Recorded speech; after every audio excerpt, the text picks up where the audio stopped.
Welcome to Grant's Rock Warehouse, and tonight I want to welcome Rand Kelly to the show. Tonight we are starting a new series on King's X. This is episode 1. We're going to take a look at the first 4 Atlantic albums. So let's get started. This will be great. Grant is changing the world one track at a time on Grant's Rock Warehouse. Welcome to Grant's Rock Warehouse, and tonight I want to welcome Rand Kelly to the show.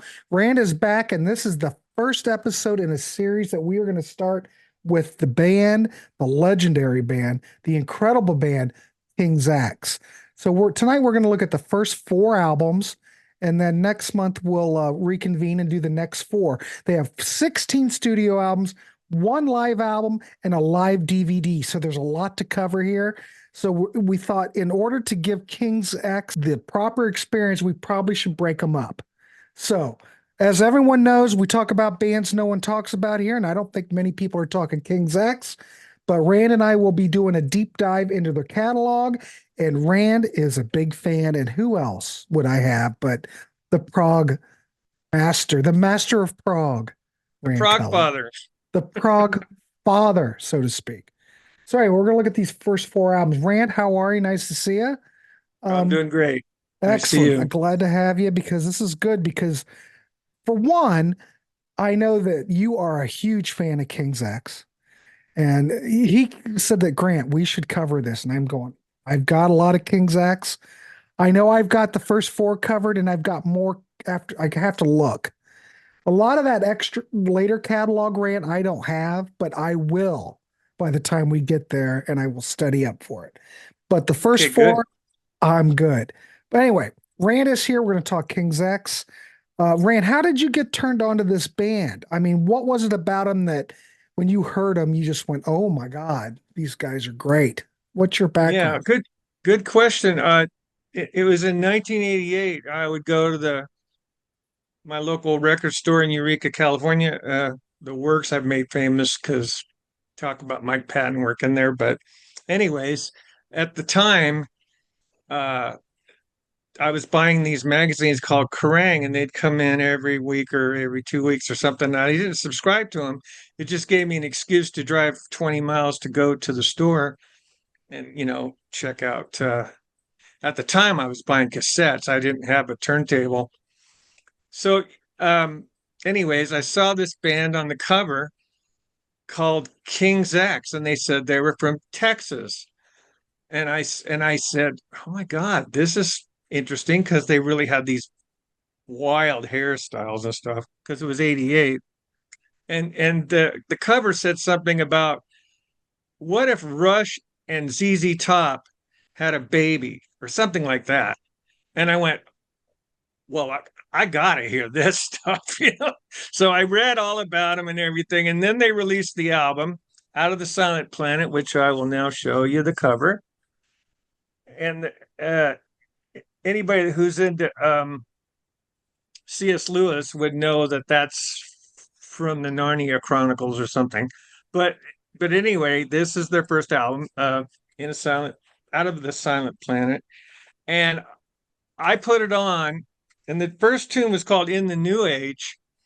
And it has this really weird ambient kind of strange beginning. It goes on about a minute where it's just all echoed guitar. Everything's like really weird. And then it sort of goes, and it starts building up to this thing. And then there's just silence. And then it goes, and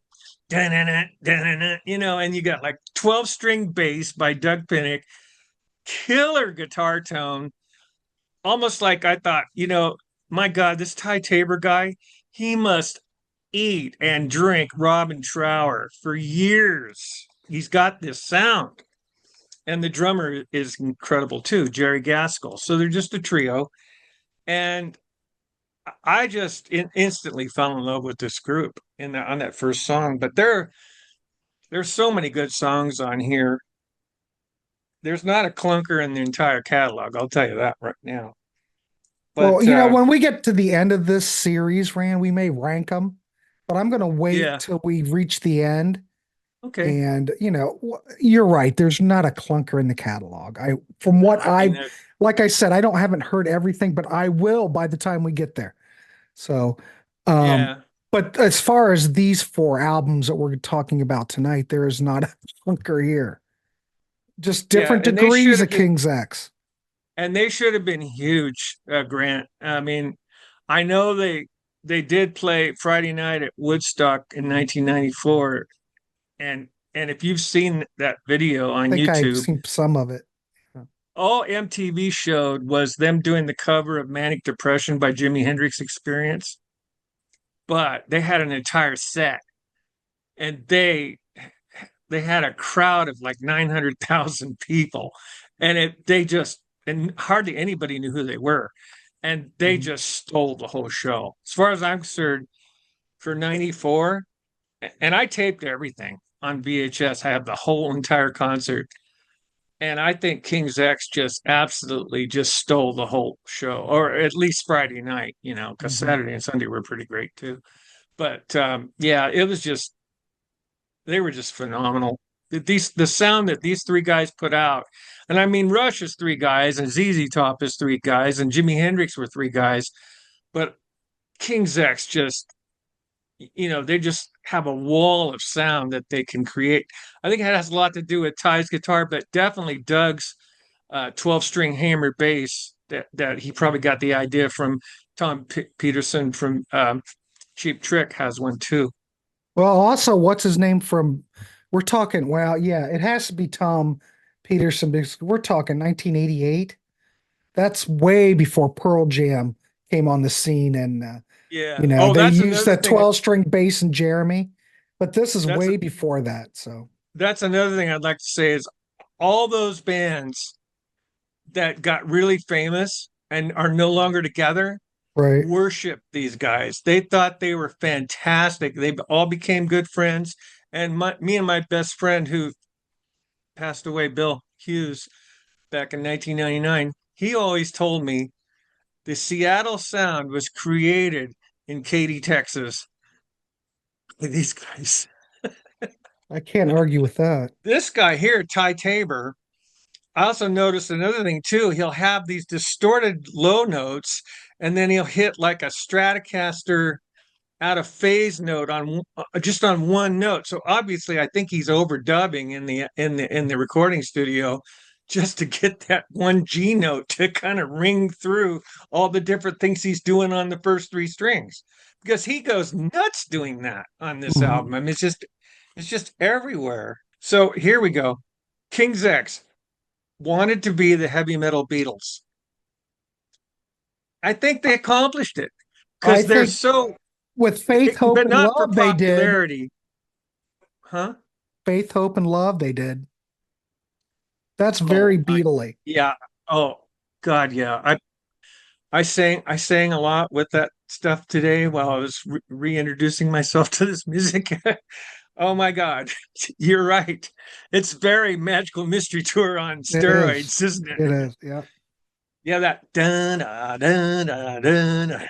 It's just like Well, I mean, love if it. you're a Beatles fan, you might dig this band because I obviously, know. I especially like I said with Faith, Hope, and Love, the Beatles influence is so predominant in the Yeah, harmonies and and everything. the three-part harmonies is very rare for a hard rock band like this. Sometimes, well, like in the band Rush, it's just Getty. He usually Mhm. doesn't even harmonize with himself. He just Right. sings. But all three of these guys sing, and they're all good, great singers. And I when I first heard Doug Pinnick sing in the New Age, of course, the first vocal is Ty, and he sounds kind of like John Lennon. Mhm. But excuse me, Doug, he reminded me of the lead singer from Rare Earth, Pete Rivera, the drummer. Mhm. Same kind of vocal, real hard ass, just beefy sound, but not like it's not really like him. I mean, it's not the same tone, but it's the same kind of like delivery and the attitude. You know what I mean? But Punchy. Ty The is guy's got a very Beatly. Ty is very Beatly. guy is very beatly. Yeah. Absolutely. Anyway, so I here's how I start out my notes. Okay. This is regarding the first album. How many hard rock bands debut their music with a sitar, like on Far Far Away? and reintroduced it on the second album in Out of the Silent Planet. The song called Out of the Silent Planet, which is on the next album, Gretchen Goes to Nebraska. So which is might as well just slip up to that. Yeah, we can go talk about that one. That Okay, first, so okay, this so is the considered, first album came out in April of '88. Second album came yeah, out in November of '89. And yeah. it was produced again by Sam Taylor. Sam Taylor had done work with Anthrax and who else? I think Megadeth he did some work with. Oh, But Sam is back. Well, Sam pretty much was a primary producer for years, but we'll get there. But yeah, we'll get Sam is there. I back. was going to say something about Sam, but probably at the end of the show. Okay. So number of 89, Sam Taylor's back. I think that they probably refine their sound a little bit and a little bit more polish on this record. That's kind of the way I hear it. But Rand, go ahead and talk about it. Yeah. What's your Well, thoughts on okay, this record? so MTV never played anything by these guys. I'm going to go back to the first album. There's two songs on here that they should have played. King and Shot of Love. Shot of Love it's an instant hit. I mean, it's not complex, it's not hard to listen to, it's not hard to play. And it's got a killer chorus with the harmonies and stuff. And it never got played on MTV. So when Gretchen came out, like you said in 1989, they did play Over My Head.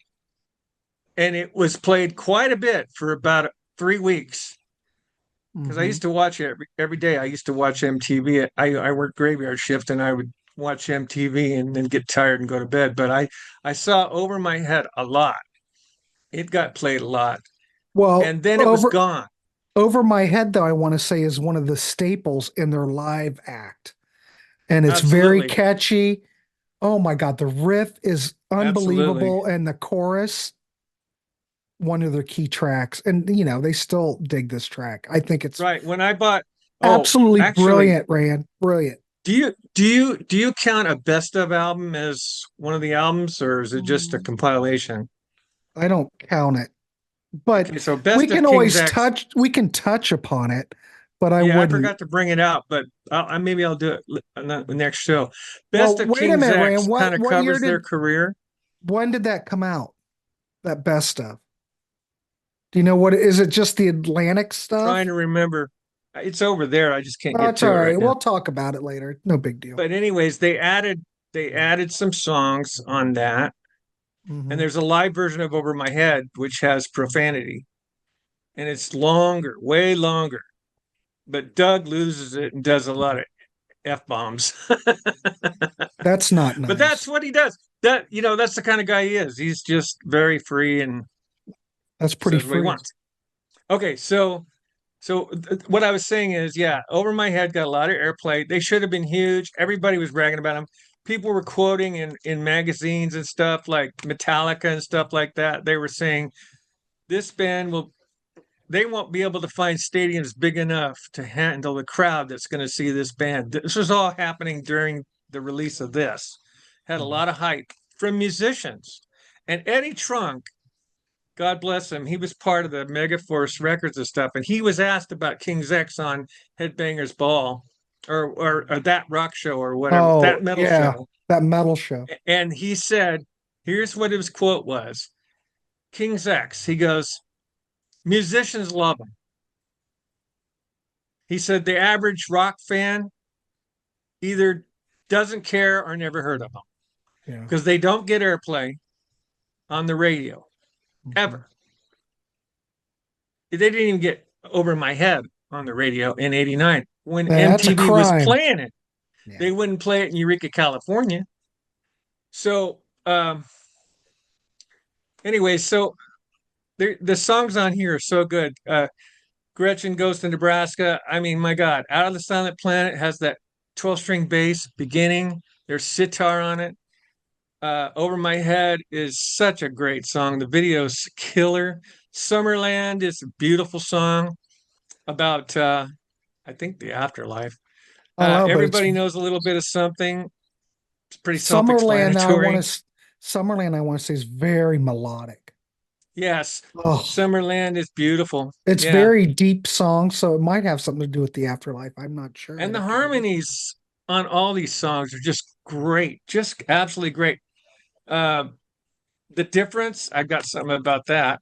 The difference is Unplugged, showcasing Ty Tabor on acoustic guitar.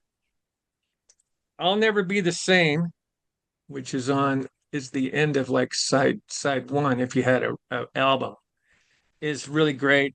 It's got some killer has a killer ending, very reminiscent of Jimi Hendrix Experience, where Jimmy would do those chords with two fingers, Mhm. da da da da da da, those harmony lines. Yeah. That's got some really cool stuff going on it. All their music to me, and they get classified, by the way, on Discogs as hard rock, art rock, progressive metal. And the song Mission, which is the next song, has a rare pipe organ appearance played by producer Sam Taylor. You don't usually hear a lot of pipe organ in hard rock Not albums, really. do you? Not And anymore. then Fall on Me is a really killer tune. Pleiades. Doug Pinnick says in one of the videos that I saw that Ty wrote that song, and when he played that for him, he said he just knew that was going to be their sound. That was going to set up their style. And again, it's in drop D, and that makes a difference, you know. And don't believe it. It's easier said than done. It's great. Send a Message, great. The Burning Down is just phenomenal end to the album. And the Burning Down ends with Yes, Jesus Loves Me by Ty on Ebo. I know what an Ebo is. I know about Ebo. I have one. My buddy had one of the first ones that were all metal because they went Yeah, plastic. His is all metal though. It was heavy. I'm gonna eat. Yeah, the original ones were metal. I did get to play with one of those one time. Oh yeah, here it is, right here. It's the box. I don't know where the actual Ebo is, but this is the box. Hmm. I probably have it sitting around here somewhere. But it was Anyways, all chrome. The original ones were chrome yeah, and yeah, they're heavy. They are heavy. yeah, because the battery helped add weight to it too. Okay, so we're gonna move on from Gretchen to the next album.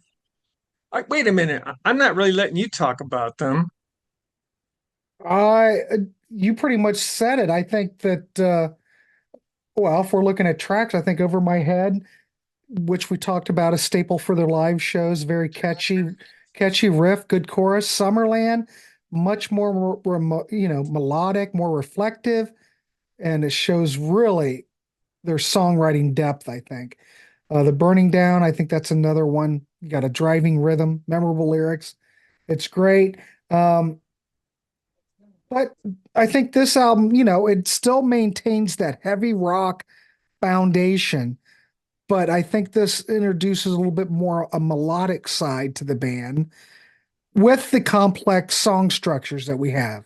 So for some reason, you put this all together and you've got King's X, and I think that this album is just I might like this better than even the debut, because they're refining themselves, and I think it's a Well, good record. it's commonly known what they call the general consensus of King's X fans is Mhm. Gretchen Goes to Nebraska is their best Right. Well, there's album. no Oh, by the sophomore way, slump. No sophomore before we slump here, Rand. before we move on, I want to show you something that's probably going to interest you. Gretchen Goes to London Hmm. DVD live at the Astoria, uh, June 5th, 1990. Very nice. Pretty rare. Yeah, I've I've ever never seen. seen that before. Yeah, I know it's really hard. This has King, What Is This, Out of the Silent Planet, Sometimes, Summerland, Fall on Me, Goldilocks. Everybody knows a little bit of something, Over My Head, and Mission. And oh, I wanted to mention something about Goldilocks that happens over 30 years now, is that when they play it, as soon as they start that tune, the band spins the microphones towards the audience and they let the audience sing the whole song a la Closer to the Heart by Rush. They kind of did that too.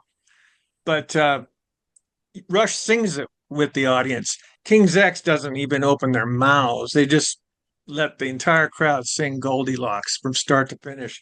And that's It's magical. all right. If you can get that kind of love, I can't think of any other word for it, from your fans, I don't know what it would be. I mean, Yeah, I it's don't. just incredible. Yeah. But when I saw them, they weren't doing that, but I saw them early on. I All saw right. them in 1992 and they were doing that back then. Well, Okay, so moving 1990 on. though. Oh, go ahead. You can Yeah, do yeah, it. right. Speaking of 1990, we're here with Faith, Hope, Love, and this is a really long album. This is over an hour long. So this is killer. It's got a hit song on it called It's Love. You talk about Beatles. Oh my God. It's just, this is Ty Tabor's song, and he sounds like John Lennon, and the harmonies sound like George and Paul. It's so good. Um, a lot of tunes on here, a lot of tunes. Fine Art of Friendship is great. Mr. Wilson is great. Moan Jam is insane, and it's really, really fast, and it sounds like thrash metal as far as speed. Really hot jazz kind of. Mm-hmm. It's really fast, and I got some notes about that. So uh, the song "We Were Born to Be Loved" was used by the Paul Schaefer Orchestra as bumper music for the Letterman show for decades. The true fans recognized it immediately, even though it was less than 10 seconds before the commercial. I have to go It was back and like listen it was to it like da again. da da da da da da da da da da da. Uh-huh. I went, I know that. I know what that is. But And that's a then when I great, saw him, great track. and when I saw him live at the Stone in San Francisco, their power went out, and only Doug and Jerry could be heard, and they kept jamming for about a minute. It was wild. Ty just kept playing, but he knew he didn't have any sound. His amp just went out for some reason, and all you could hear was like drums and bass. It was crazy. A Legal Kill, which ends the album, really pretty acoustic piece, has flute and violin on it. It's a Ty song. Ty all by himself. I don't even think there's harmony on that.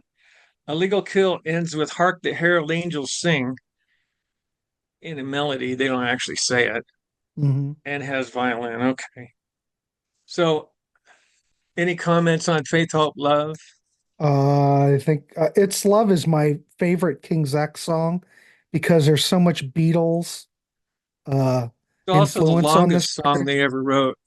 It's phenomenal. Nine, I th it's nine, I can't read it. It's 23, 9 minutes and 23 seconds long. I, and wasn't that in the movie Singles? I think. I don't know. I never saw that film. I'm pretty sure it was in that movie. I think You that could might be have right. gave it some props, but I still don't remember them playing this song, but I had to hear it. You This is could probably be my right. gateway album because I know I heard this on the radio and I just thought I was hooked. They were Uh, playing that on the radio, 9 minute tune. well, I don't think that it was the nine. There has to be an edited single version. Well, probably, yeah. But Yeah. there's 13 songs on this record. It's long. It's over an hour. Yeah, But but it's and phenomenal. and that Faith Hope Love tune probably adds to that reason that it's over an hour. Okay, so But moving on. well, We're move when we were born to be loved, I think's Yeah. very uplifting. It's catchy. The thing I want to mention about this record that it's just catchy. I think this is one of the most accessible King's X records in this time period so far. I mean, this almost seemed like to me that they're looking trying to get a hit, you know, even though they still are very complex. The instrumentation is, wonderful. It sounds more commercial to me, but it's not really.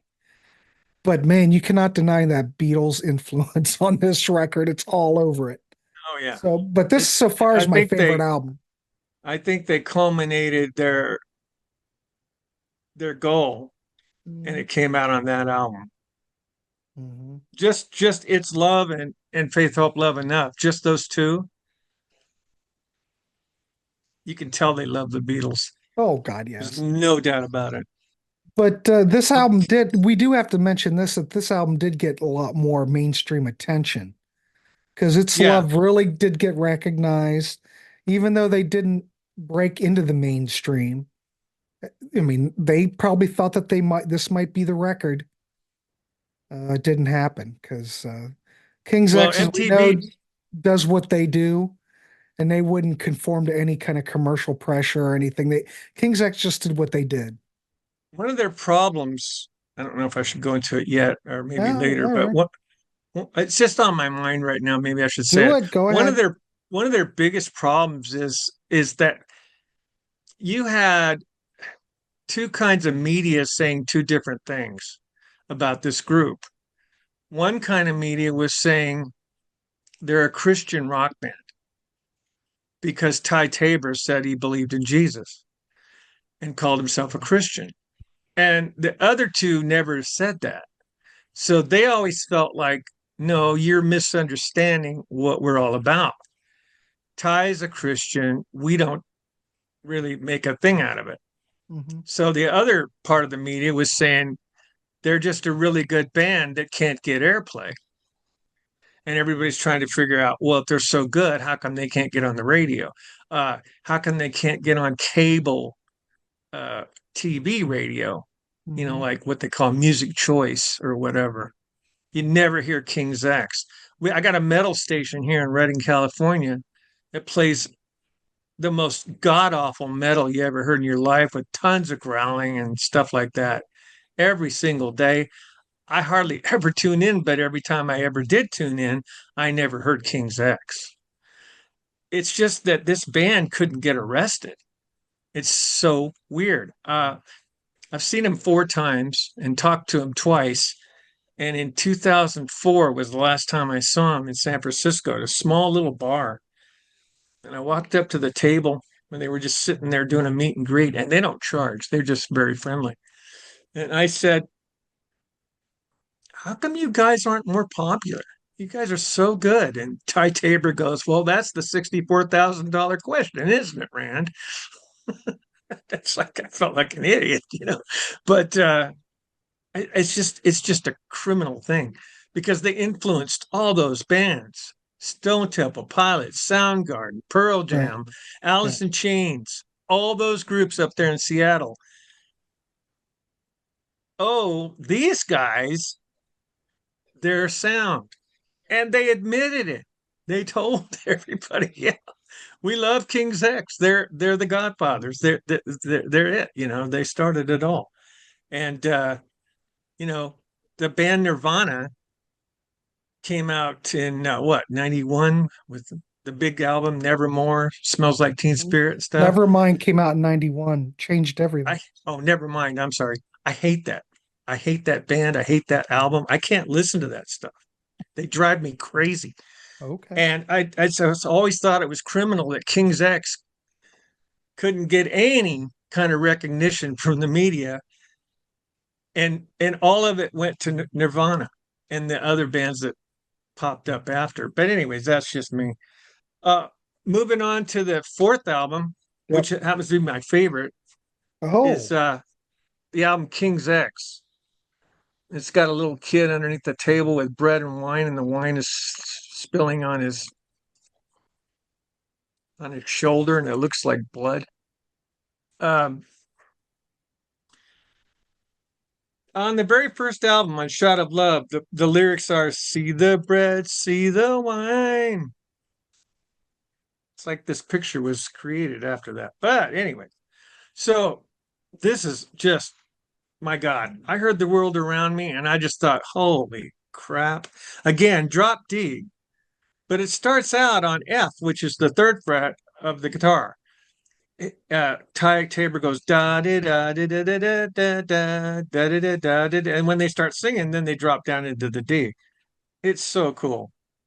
Uh, I love that tune. It's short. It's less than 3 minutes long. Prisoner is a killer song. The Big Picture is a killer song. It's got some kind of lick that goes da da da da da da da da da. dun, dun, dun, dun. Dun, dun, dun, dun, dun, dun, dun. It's just these little melodies that they come up with while they're singing. It's like, my God, you guys are so good. How come you're not more popular? It's just That this is $64,000 question. I said it, yeah. And then Lost in Germany, which is it's so good. The rhythm part. I'm going to say something about Ty's guitar playing here in a few minutes, Sure. but the rhythm part Lost in Germany. If you're a guitarist and you've been playing like as long as I have, and you listen to that what Ty plays in that song, you Mhm. just go, "How in the hell is he doing that?" And I've seen him do it live, and I can't even believe it. I mean, it's so good, so complex, and it's a happy sounding song. I mean, I smile like crazy on Lost in Germany. It just makes me feel really good. The Chariot song is, I got to go to my notes for that. Okay. Oh, yeah. Lost in Germany has an amazing chord progression, and I can't believe Ty can sing while playing it. I kind of said that already. Chariot song is my favorite track by the band, a prog masterpiece. There's so much going on in this song, and then they have a lyric that goes, uh, out of the planet comes Gretchen with faith, hope, and love. Everything That's ties so together. that's so cool. And then they performed Black Flag and It's Love on the Dennis Miller Show to no audience because of the Rodney King riots in Los Angeles. They didn't allow any crowds to come in or go on the street. So Yeah. King's X played to just the people that were running the cameras and Dennis Miller. Killer, killer performance. You can still see that on YouTube. I just looked it up there. And then the sitar returns for Not Just for the Dead. And again, it's absolutely brilliant. Brilliant. Ty Tabor could be the most underrated musician on this planet. He's a great lead player, to be sure, but his rhythm playing is unbelievable, and he is incredibly talented. Killer tone as well. Hmm. And there's a lot of Ty Tabor solo albums too. I haven't got them all, but I've got a How few. many are there, do you think?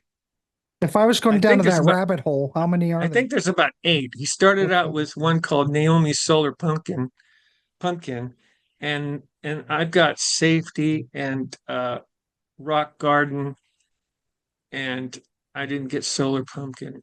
I've got it on cassette somewhere. But yeah, I just didn't buy them all.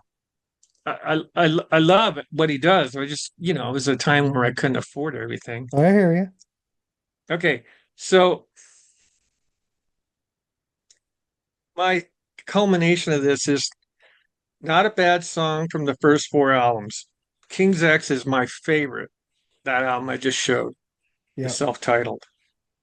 I met them in 1992 in San Francisco. Really nice guys and no ego whatsoever. Okay, that's the end of my notes. I can turn my phone off now.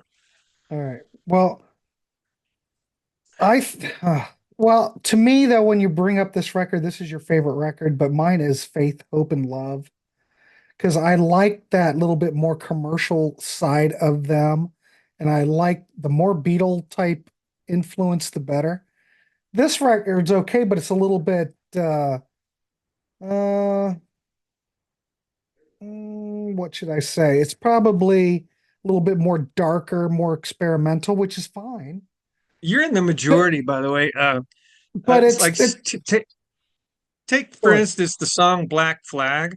Mhm. When they sing the chorus, it's just 2 words, Black Flag. To me, that reminds me of Drive My Car, where they or Taxman, where they clump the harmonies close together. They're called close knit harmonies. Mhm. And again, the Beatle influence is all over this album. But I just like Chariot Song because it's so crazy. Yeah. It does about 7 different things. It's got, different movements. It's like, you've heard of that ABC thing with pop music. Well, this is like A, B, C, D, E, F, G kind of thing. I mean, if you look at their catalog, King's X fans will be all over the place. It's usually Gretchen's probably number one. Yeah. Um, I don't know where Faith, Hope, and Love fits in, but for I don't me, either. I mean, that's I think all mine. that matters is what you think. Yeah, well, that's my What favorite. you think or what I think. I mean, everybody's going to have a different opinion. but I just love listening to these groups. I mean to this group. Hmm. Like I said, I actually think Sam Taylor. Well, first of all, I'll just say his production is just fantastic on all the albums. They all sound so good. I mean, Very and you're well right on Faith, Hope, and recorded. Love. On that song Faith, Hope, and Love, Yeah. there's something going on in the background that it kind of reminds me of the ending of I Want You, She's So Heavy on Abbey Road.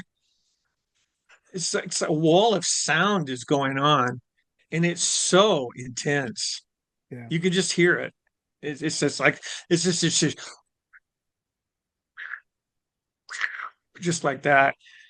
If you were to be able to bounce the tracks out like they sometimes do, have you ever watched one of those isolated vocal Beatle things Yeah. where they can send everybody into different areas? Yeah. To do that with Faith, Hope, Love would be amazing. There's probably like eight different, I mean, 20 tracks on that, 24 tracks. I don't know. It I just mean, sounds it's like real Sam Taylor. thick. Yeah, it just sounds like Sam Taylor threw the entire kitchen sink at that song, everything that they had built up, and he decided, you know what, let's just create a painting out of this, a sonic painting. And that's what I think happened. Yeah, and I'm just surprised it never took off. Yeah, I mean, but the craziest thing about it is all the bands that copied them, they're Hmm. all gone. They don't do anything anymore for whatever reason. And King's X is still going. I got their last album, and I don't know if they're still touring or anything like that, but I heard they did one of those cruise to the Oh, Rock to metal the cruise Edge or something. rock. Well, I don't know. It was called Cruise to the Metal or something like that. I Or know what you're, there's a whole bunch of them. yeah, But well, I think probably what kept them together is that they're always hungry to make it, and they never real they yes, they had some success, but it depends on how you look at it. Yeah, they were on Atlantic, sure, but I mean, did these albums chart? well, the Is there, Zombies just released a brand new album, so I mean, look at them. They started in 1964. They may be them and the Rolling Stones may be the longest running bands out there, and the Who. But I yeah, don't know. what's The Kings left of kind of them? gave it up a few years ago, right? Yeah, but I mean, these guys, I think they're still hungry, still think they want to go out and play. Um, they must, if no one was going to see them, they wouldn't be doing it. Well, that's what I was going to say. The fans control bands. I Mhm. mean, like me, I just put out live my own solo music and stuff whenever the mood kind of strikes me. It hasn't lately, but I mean, I don't expect to make a penny on my music. I just put it out there for fun, and if anybody likes it, whatever. So when King's X announces a tour and tickets sell and they pack the place wherever it is. Mhm. They're that they're that popular with their own fans. I think they've got the same kind of fan loyalty that Frank Zappa had. I mean, he couldn't get his music on the radio, really. No. So, Rand, if we're going to rate these albums out of, from 1 to 4, which at the end we're going to rank all these albums out of all 16. We're not going to include any live albums or anything, just studio albums. What today for this program, what would you rank these? What's your ranking out of 4? Okay. My number one is King's X self-titled, Okay. 1992. Number two is Gretchen Goes to Nebraska, 1989. My number three is Faith, Hope, Love, 1990. And number four would be Out of the Silent Planet, 1988. All right. We are totally different. My number one would be Faith, Hope, Love from 1990. Gretchen Goes to Nebraska from 1989. And then I would go to Out of the Silent Planet 1988. And then I'd follow up with King's X from 1992. Okay, so to be clear, you're doing the same thing I'm doing. You're choosing your number one album because of a song.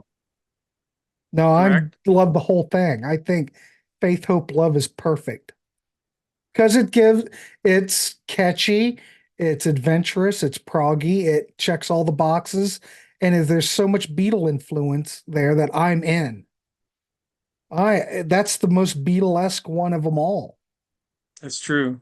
Yeah, well, That's that's what. true. Yeah. It's Uh, Love is yeah, just when Mr. Ty Wilson, all sings, that stuff.